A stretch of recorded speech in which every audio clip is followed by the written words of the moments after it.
Welcome, curious souls, to the Macabre Emporium, your sanctuary for the unusual, the mysterious, and the appalling. Step through our cryptic doorway into a world where secrets whisper and enigmas come to life. I'm David. And I'm Sarah. Together, we're your custodians of the macabre, guiding you through tales that defy the ordinary. Discover the untold stories, from lesser-known cases of true crime to the bizarre events that captivate us. Join us on a journey to the shadows where the mainstream fades and the extraordinary beckons. So whether you seek the bizarre, the eerie, or the chillingly obscure, you're in for a treat here at Macabre Emporium.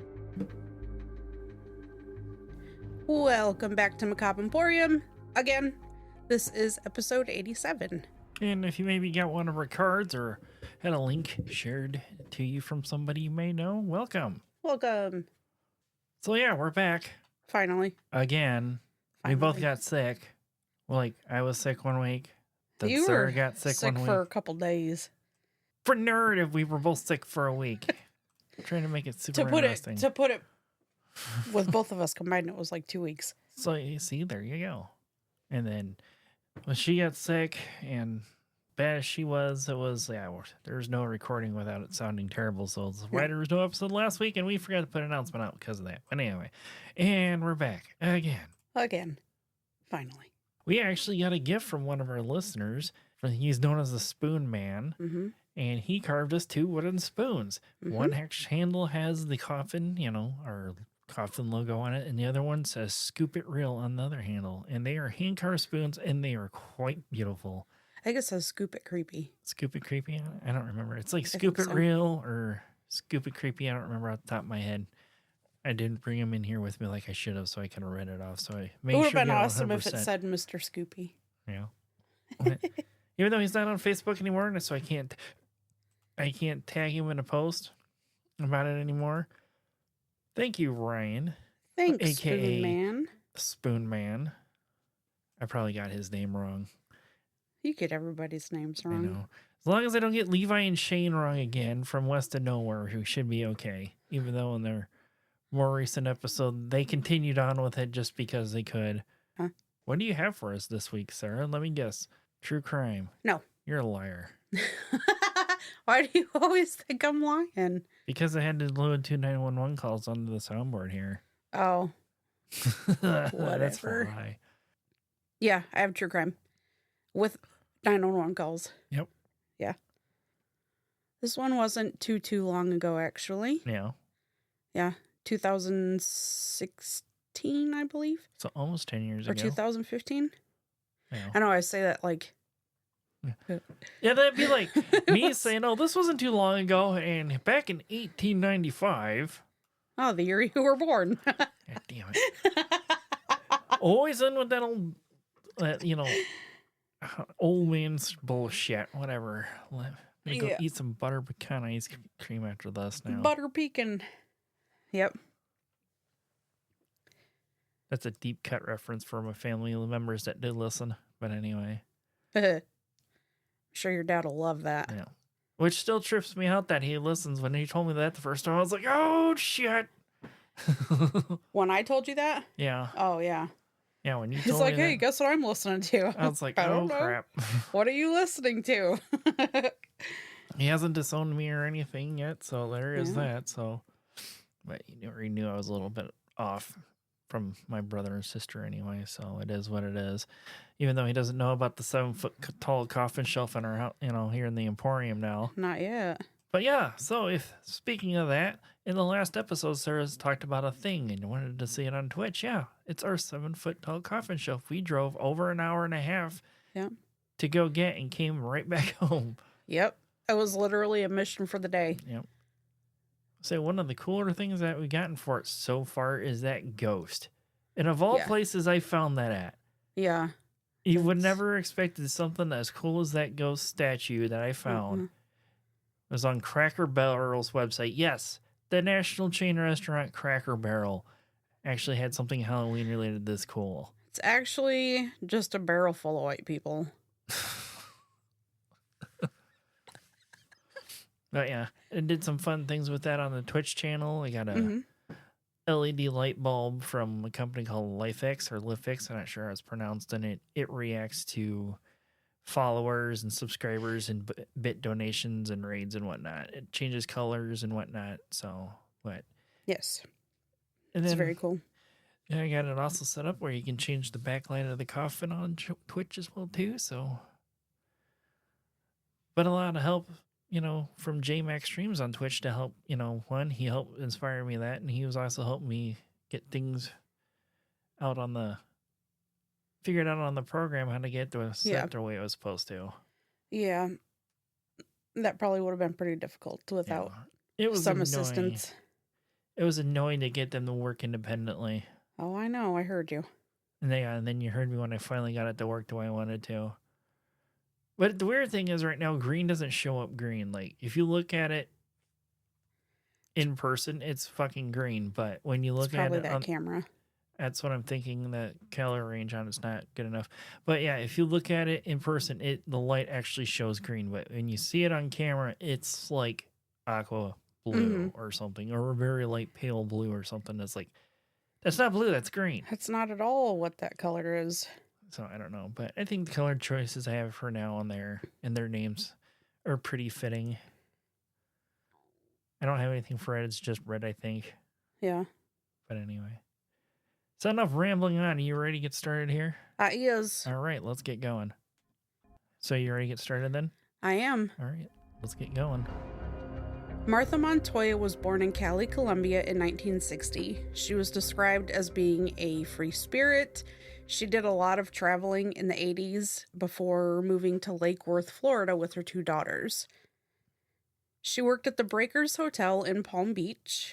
She was your typical single mom. Her daughter's dad had not been in their life whatsoever. So she always did what she had to do to make ends meet. She was fiercely loving to her girls, of her girls, like she was mama bear. Right. She always made sure that they had what they needed, even if it meant that she went without a meal or two. She made it happen. We need more moms like that. Yeah. I think we all grew up with parents that were like that, but it doesn't seem that's the case now these days. But, no. But also, sacrifices like that never go noticed anyway because they don't brag about it. Right. But when you're posting on social media to the public the shit that you're out doing, knowing damn well that your kid's at home, not with, what they need. Anyways, I digress. She had a great relationship with her kids. She realized back in the 80s that the economy wasn't going to work on a one-person income, which definitely doesn't now. Right. She wound up renting out a room in her house to a man named Walter Ricardo Lopez Barrios for a second income. They started off as strangers, became friends, and then ultimately entered a romantic relationship. And it went pretty quick. They were married in 2011, but their marriage was far from perfect. From the jump, Martha's daughters did not like him. They were not a fan. Well, that's probably because it wasn't their dad. Well, they didn't really grow up with their dad. That's true. They did call him dad, but that's because he forced them to. Yeah, it's a little bit different. With that being said, Ricardo was actually a huge dick, so he was named correctly. One time they had gotten into an argument, so he did what any sane person would. He left Martha and both of her daughters stranded on the side of the road. It's not what a sane person would do. I know. I was like, wait, what? Sane people like... wouldn't do some shit like that. She's pulling some misdirection bullshit on me now. But Martha, being a woman in love, kept working on the relationship she had with Ricardo, hoping it would get better. One of Martha's cousins had said that she, speaking of Martha, was in love with being in love, even if it turned out to be the worst thing. Which it does. Spoiler alert. Ultimately, Martha just wanted a better life than she had up to this point. Not just for herself, but for her girls. She wanted her daughters to go off to college, be debt-free, which she was going to make happen because she had been saving money to prepay for their tuition. She also wanted the relationship with Ricardo to be better, and this included with the girls. She wanted them to respect him, as he had been the only man in their life that had taken them in as, his own. Unfortunately for Martha, this would never be the case. She had learned that Ricardo was making extremely inappropriate comments towards both of her daughters that were sexual in nature. But it wasn't just comments. She found out that Ricardo had been taking the lock off the oldest daughter's bedroom door, going in and touching her. Ricardo would threaten her with, "Just watch what happens," if she were to tell anyone.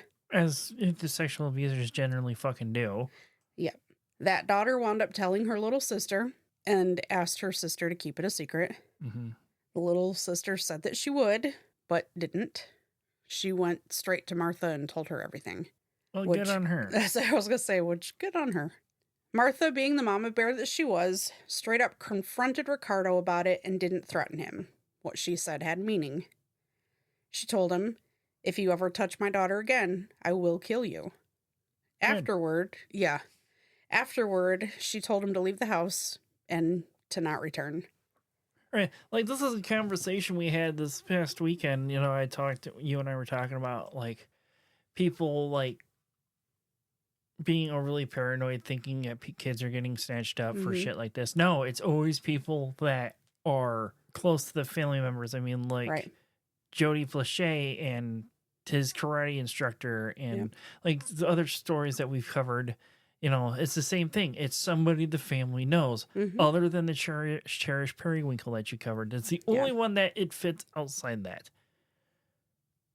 Because her mother didn't know that guy. Yeah, that's true. Other than for an hour or whatever. Right. On August 20th, 2016, Martha's youngest daughter was woken up out of her sleep to the sound of her mom screaming, "My daughters, my daughters." She ran to wake up her big sister, then grabbed a knife and headed straight for their mom in Ricardo's bedroom.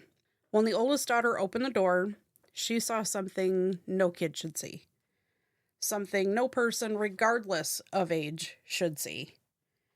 She saw her mom laying on the ground, surrounded by a pool of blood, and Ricardo standing over her mom's body, holding on to a bloody sledgehammer. Ricardo saw the young girl and proceeded to take off after her with that same sledgehammer, chasing her out of the house. She smartly ran until she literally ran into two strangers, and they let her use their cell phone to call 911. 911 emergency. Hello. I woke up from my nap and I heard my mom screaming my daughters, and then I grabbed a knife and I woke up my sister, and I saw my stepdad with a hammer, and my mom yelling, and I tried to stab him to stop, and he looked back and he hit me with the hammer, and I didn't know what to do, so I panicked and I ran. I jumped over the fence, and now the cops are here. Okay, take a deep breath. How old are you? I'm about to be 13 in 2 days. Okay. So you saw your father hitting your mother with a hammer?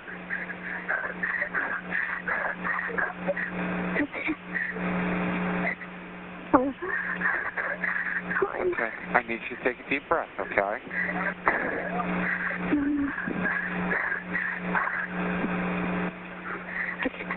Can you send the police already? I saw the police, but they did drive past. Okay, now they are on the way, but they're trying to get in safely, so nobody else gets hurt. Where is the knife, and who got stabbed? I don't remember where I put the knife. I think I dropped it because he hit me with the hammer on my arm.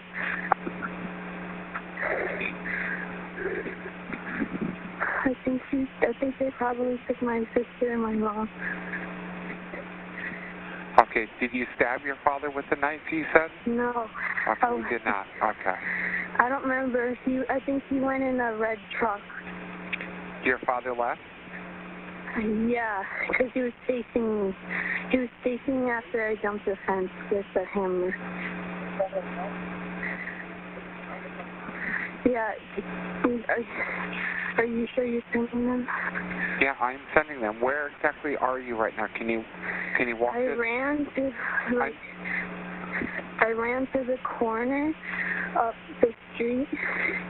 And now I tried to get anybody that was there, and there's these two nice men who helped me, and I told them to get away from over there and to please call somebody to help. So that's what we're going to listen to now. Okay.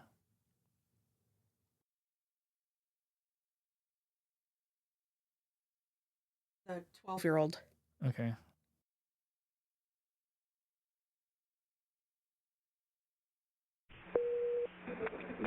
Emergency. Hello? I woke up from a nap, and I heard my mom screaming my daughter, and then I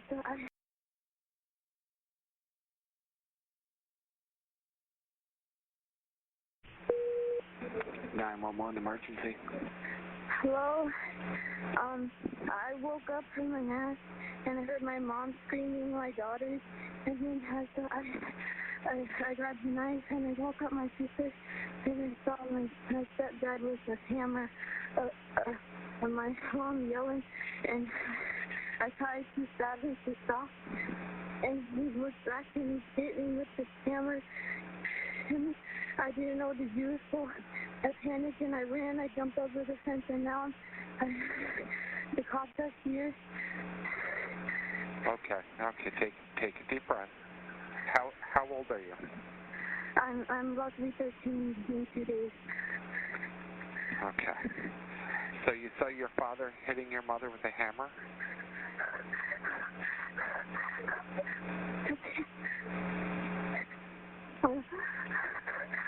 Okay. I need you to take a deep breath, okay?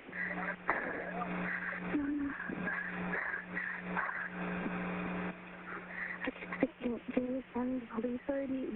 I saw the police, but they just drive past. Okay. Now they are on the way, but they're trying to get in safely, so nobody else gets hurt. Where is the knife, and who got stabbed? I don't remember where I put the knife. I think I dropped it because he hit me with the hammer on my arm.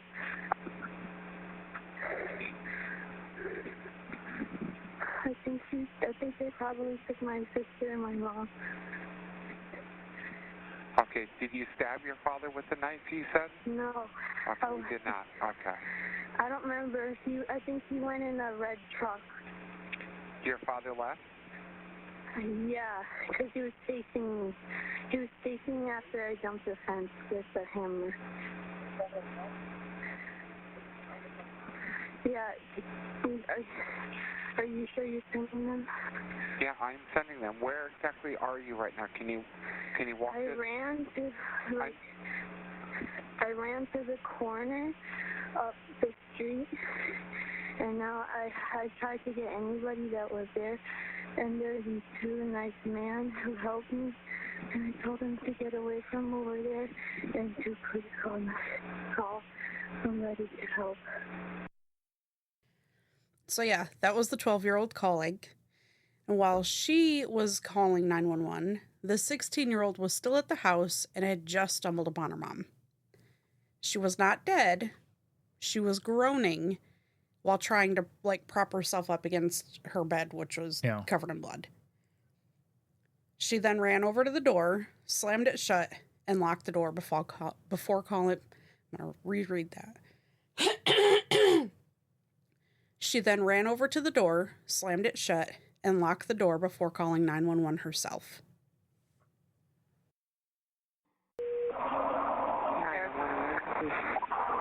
Hi, my dad is getting crazy. He's running him out with the knife, and He's doing what? he's running him out with the knife in my house. Okay, what is your address? A house or an apartment? It's a house. Okay. Is he threatening anybody? He hurt my mom. She's bleeding on the floor Okay, how did he hurt her? with the knife. Did he stab her with it? I don't know. She has blood all over her face. I don't know. Okay, ask her if he cut her with the knife.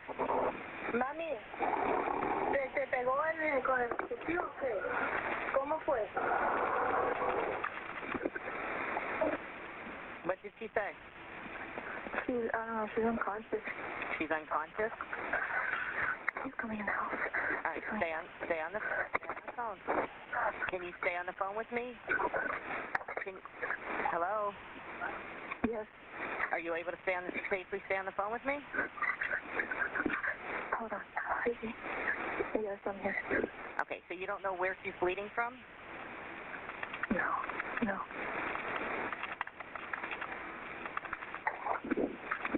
Has your dad been drinking? Huh? Has your father been drinking? No. No? Do you know why he's running around with a knife? No. All right, stay on the phone with me. He hasn't been doing any drugs? I don't know. All right, stay on the phone.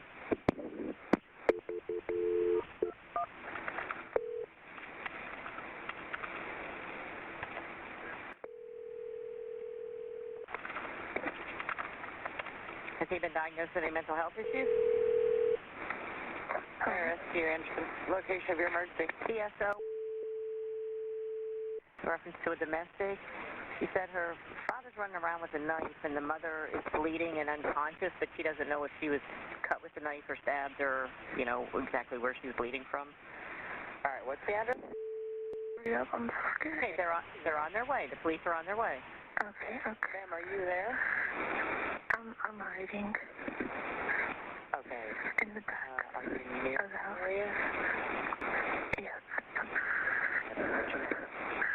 Does he know? He doesn't know you're calling? No. Okay. Oh my God, I'm so scared. My mom's inside by herself. But you don't know where she's bleeding? Everywhere. Okay. And she's not conscious at all? She was gasping for air, but I don't know. Okay. What's your name, ma'am? What's your phone number?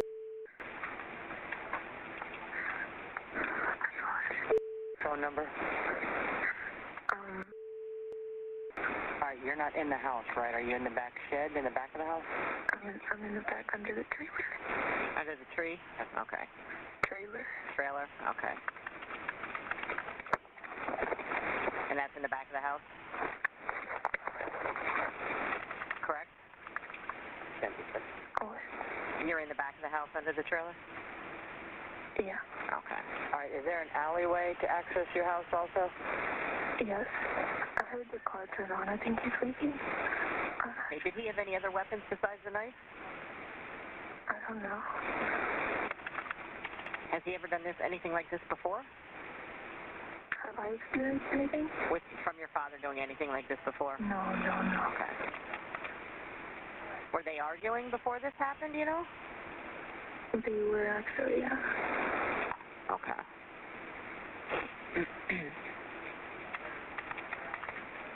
Alright, we do have several deputies there, but I want you just to stay where you're at until they tell me to have you come out or until they actually come back there, okay? Okay. Alright. I'm so scared. I think my mom is dead. Oh my gosh. Okay, well we're gonna get her help. We have the paramedics they're probably already there. I just stand here until you tell me? Yes.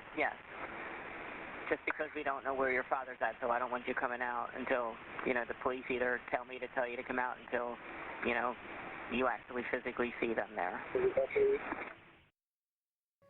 Okay, so if you didn't catch that, she had heard glass breaking, so she took off outside and went and hid, I'm assuming in bushes or something in the backyard. He did wind up taking off once he got back to the house, took off in his car. Or what's a Toyota Tacoma? Is that a car or a truck? It's a truck. Okay, so he took off in his truck. 1 hour after the 12-year-old made that first phone call, Ricardo's vehicle was found abandoned by the Florida Highway Patrol. He had crashed into a concrete barrier. Ricardo himself was found 6 hours later by a man on his way to work who happened to see this dude sitting near an intersection just bleeding. And that guy made eye contact. Dude went over. He's like, hey, can you call the police? I know they're going to be looking for me anyways. 911? Yeah, hello, I'm on Police Southwest. ambulance. Say what? Do you need the police or an ambulance? Both. Okay, what's the location? 30. We're at South Lake Drive in Boynton Beach, Florida. South Lake Drive? What? South Lake Drive. Okay. Yeah, see, the guy's on a bridge. What? This is South. This is what street? Mission Hill. Mission Hill and South Lake Drive. Mission Hill? What city are you in? Boynton Beach, Florida, ma'am. Sir, calm down. I understand that. I've never heard of those streets, so I'm trying to figure out where you are exactly. Yeah. You may be in the city of Boynton. You're at Mission Hill and South Lake, and what do you need? Mission Hill Road I got that. Thank you. And what do you need the ambulance for? I'm just driving by going to work, and there's a guy on the side of the bridge. He's all scraped up, and his head's all scraped up, and there's he says there's a helicopter flying around the area, but don't look like a sheriff's one, but he said they're after him. After him? But he said he wants the police. He wants the police, and he doesn't belong in this neighborhood. He's Mexican. Okay. All right. Hold on one second. I'm just trying to figure out if we're looking for him or if somebody else. Call. Sir, I need you to stay on the phone with me for a second, please. Oh, my God. All right, listen, I understand that you have to go to work, but the person you're calling about is somebody that we've been looking for, so I need your help, okay? Boynton is going to be a suspect for a Signal 5, Hispanic male, and he's going to be, sir, do you know what color shirt this guy's got on or any type of He's clothing? got a tank top on. What color tank top? The helicopter's right over top of him. He's got a tank top on. He's just sitting down, man. He's not trying to do... Okay. He's not doing nothing. He's giving up or whatever the case is. But there's a lot of people that walk in this neighborhood. Now here goes another mother walking by him, so I hope he's not dangerous. Okay. And do you still see him, or have you left? Yeah, dude, I'm watching. I'm looking at him. Okay. Well, I can't see what you're seeing. He's sitting on the bridge. No, babe, I'm just saying he's sitting right next to the bridge. He's not doing nothing but sitting down. And he's all bloody. Okay, I'm going to keep you on the phone until you physically see a police officer with him, okay? Oh, well, listen, there's two people here. Who's two people? I understand that, sir, but we're looking for him for a major crime. Like, you're helping us out big time. We've been looking for him for a long time. Yeah, they're here. The police are there? Yeah, they're here. Are you sure? Yeah. Are they in uniform or are they in No, plainclothes? undercover. Okay, let me know when they have him in custody.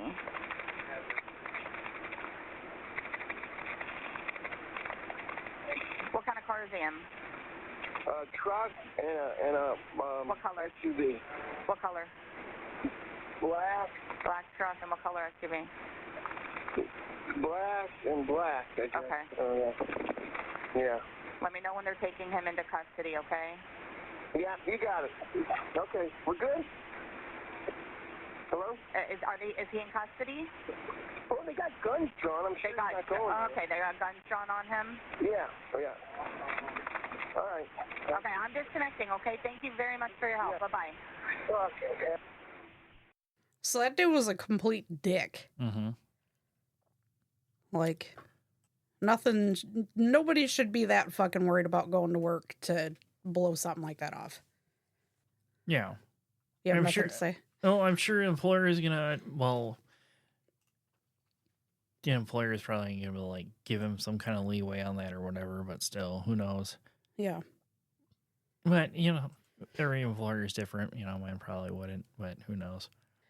So Martha did wind up passing away from the extent of her injuries, mostly due to blood loss. During Ricardo's trial, he claimed self-defense, stating that when he had gotten home, Martha had pulled a gun on him and threatened to kill him with it. No, I mean, she already had good reason for that, but... Yeah.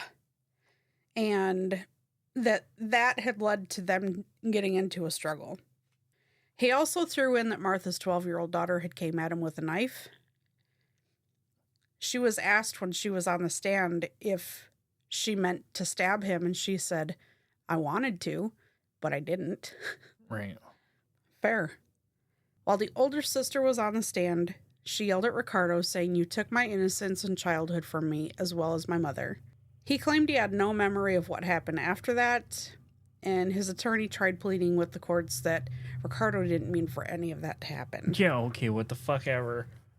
But, did that include molesting his 16-year-old stepdaughter? He didn't mean to do that either? Ricardo was found guilty of murder in the first degree and given a life sentence in prison. During that whole trial, his sentencing, he showed no remorse, no emotion. As they usually fucking do. Nothing. Martha's cousin, Monica Collins, gained custody of both daughters and said that she wanted her and her husband to try and give them the life that their mother would have wanted them to have. She said in an interview, "I want them to feel like they have a future, not to feel like a foster child, wondering what do I have out there for me." So they went to a family member's home, and since the oldest was 16 in 2016, she'd be well into her 20s by now. Yep. And the older one, well, the younger one would be probably close to 20. I don't know. My math ain't mathing right now. But yeah, that was the case of Martha Montoya. I mean, at least the kids were able to go into a family member and not get lost in the system. Yeah. Yeah, because they were minors. Because that's tend to what happened with these kind of things. And I forgot to put in here, but Martha was like mid-50s, early to mid-50s, and Ricardo was like 36, 37. So, not that the age gap matters, but just the fact that he, I don't know, a young brain in a boy, I guess. Pretty much. But yeah, that's my story. Yeah, not much to say on that one. Yeah. Unfortunately, when he wrecked his truck, he didn't kill himself with that. Correct. That would have been the best outcome. Yep. But he's serving life in prison. Still not good enough. Nope. Yep, too bad he didn't eject himself through the fucking windshield. That dude said he was on a bridge. Like, why didn't he jump? Right. I'm not one to condone that kind of shit, but some people just deserve it. Yep. It's kind of like with mass shooters, like, just turn a gun on yourself, don't try to make a name for yourself. Yep. You'll be forgotten before long anyways. Yep. But anyhow, I got nothing else to say on that. Me neither. Just a little quickie episode. And David will be back next week with his episode. Yep. Don't ask me why, because I have no idea. He'll figure it out before then. Yep, I usually figure out last minute. Yep. So, I think it's time we get out of the Emporium for the night. What do you think? I agree. So until next time. Remember to creep it real. And stay spooky. Okay, bye. Bye. Join our Facebook group by searching Macabre Emporium. Like and subscribe on YouTube at Macabre Emporium Podcast. Follow us on TikTok at Macabre Emporium Pod. Follow us on Twitter at Macabre Emporium. If you have any stories of the paranormal, your local true crime, or weird history that you would like us to look into and possibly do an episode on, email us at macabreemporiumpod@gmail.com. And remember to follow, rate, review, and share whenever and wherever you can to help us grow our podcast.